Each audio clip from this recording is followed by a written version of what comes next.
Hello, thank you for joining us. This is What Counts, a podcast created by TrailBlazer Consulting. Here we highlight proven solutions developed through our experience working with companies across various industries, and we talk about how you can apply these solutions to your company. We share our experience solving information management challenges like creating and implementing a records retention schedule, creating an asset data hierarchy, or helping with email management. This is Lee, and in this episode, Maura and I will get further into our framework where the devil is in the details when it comes to process. Oh my gosh, Maura, process really, and the details and the devils that are in the process. This, just it could start from A and go all the way to Z. Let's put it that way. That's how many problems there could be in processes. We got So, 99 problems and processes, all of them. yeah, exactly, exactly. So anyway, how would you like to start this one? Let's start with the definition of process. So at its simplest, process is how you get things done. But uh, what I have found, and I think I hope you would agree with me, but maybe not, when we start talking about business process and processes around managing information, I often find that the first response we get from some of our clients is everything is special. We don't have a process. It all depends. It all depends. And so then they kind of despair over the ability to ever break down the process and actually talk about the steps. Would you agree that that happens? Well, I would agree that every client thinks that they're very special. That's for sure. That's the first thing. And then some people have they know there's a process, they just definitely don't have it defined. Let's put it that way, or written down anywhere. Yes. I want to say that I think all of our clients are also special. Uh, Fine, fair enough. uh, we do like working with them, and uh, they bring some richness to our lives. Um, but the challenge I see is when there are a lot of variables and a lot of pressure on we need to get something done.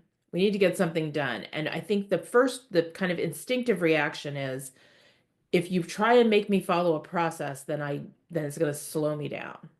And that just because I think people might equate this is kind of the feeling I've been getting from all the feedback that we get from our clients over the years is if you have to follow the process, then it's a bunch of red tape. It's a bunch of hoops to jump through, and therefore it's going to be slow. And honestly, outside of work, I would say that actually my mother felt the same way about process. Just to take it to a personal, to a completely different out of the client arena. Um, you see where you are. Everybody knows where they're starting from. You know where you want to get. You know what your outcome, your desired outcome is. And then you do think, I think everyone does consider, okay, how do I get from here to there?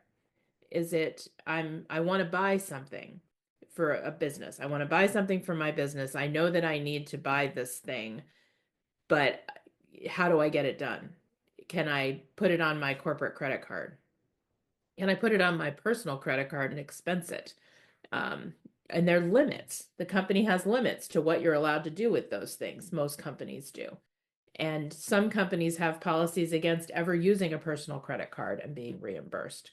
They might have policies against buying something over a certain dollar amount on a credit card, no matter what, because they have a requirement to do a comparison of three prices, three sources, something like that. We've seen variations on those themes. So harking back to our policy episode from before, those policies impact your process because if you're allowed to do something, then you're going to take the shortest number of steps to get to the end. But if there are rules about how you need to do it, you're going to have to do some more steps. That's one way that people's thought processes impact their processes.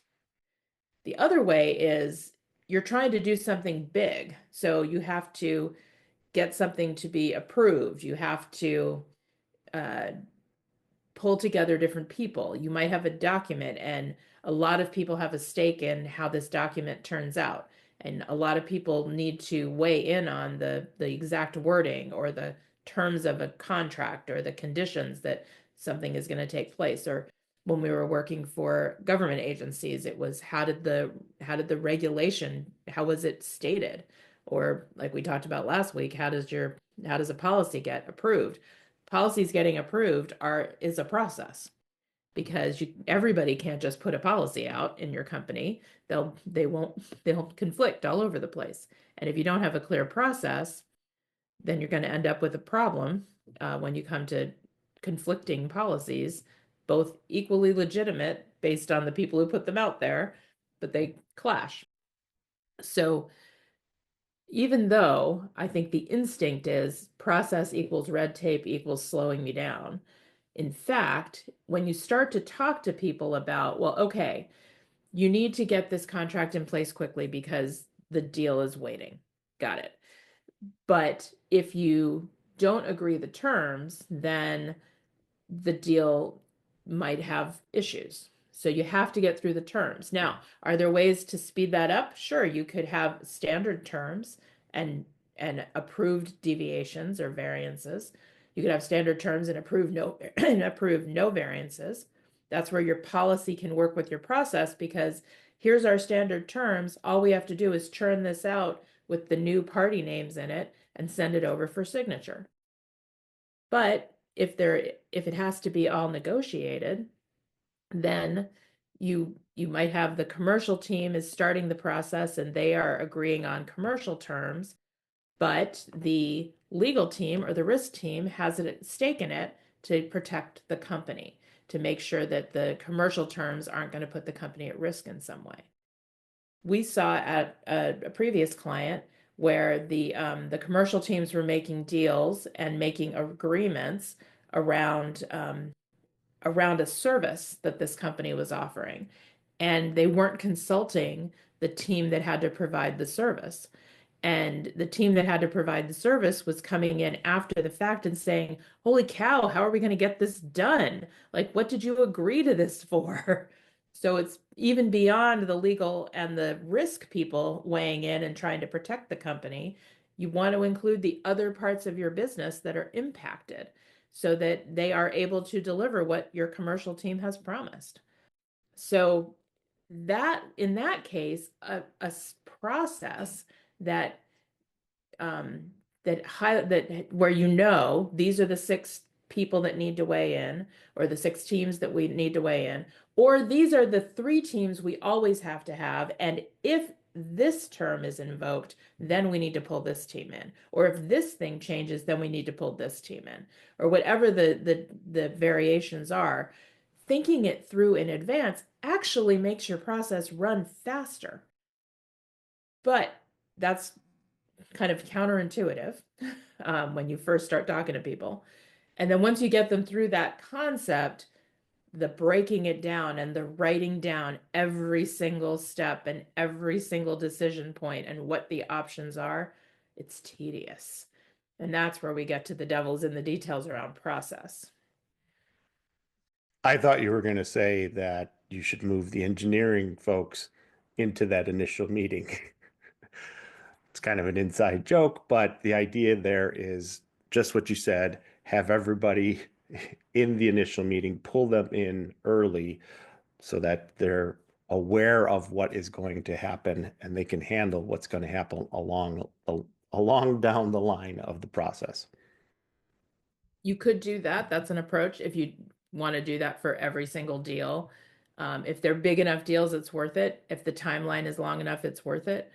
But I think that doing some work on scoping out what the general parameters are and who needs to weigh in is going to streamline things once you start rolling, because these deals are not one-offs. These deals happen all the time, and now you've got the input already.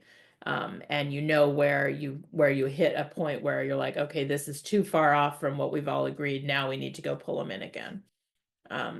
and everyone agrees that that's the plan. So so that's where I think that spending the time on the details of the process, doing the tedious work of breaking it down step by step, decision by decision, option by option is important. And it gives you a better result at the end. And it's why process is one of the key pillars in our framework, because we talk a lot about over the course of these podcasts. I think we've talked about podcast episodes. I think I have talked about how records management, information governance is about the relationship that your team has with its information. How do you create it? How do you use it? How do you find it? How does your business use it? And process is the mechanism that it's like the structure for that relationship. It's a guideline for it. Because it helps provide context for why this information is being created. Why is this information important? So the details in the process, even though at first glance everybody feels like, no, don't talk to me about that. It's too hard. It's going to slow me down. I don't have time for that. In fact, I think the payoff is huge. That's reasonable, and I think that works for me. Do you have anything else to add? Nope. I mean, if we wanted to go farther, it's all about how to do the process mapping. Right. That's a whole different series of episodes. We'll get to that later. So, Or we can refer to our records process mapping episode that we did a long time ago. yes, we can. If you have any questions, please send us an email at info@trailblazer.us.com or look us up on the web at www.trailblazer.us.com. Thank you for listening, and please tune in to our next episode. Also, if you like this episode, please be a champion and share it with people in your social media network. As always, we appreciate you, the listeners. Special thanks goes to Jason Blake, who created our music. Thanks, everyone.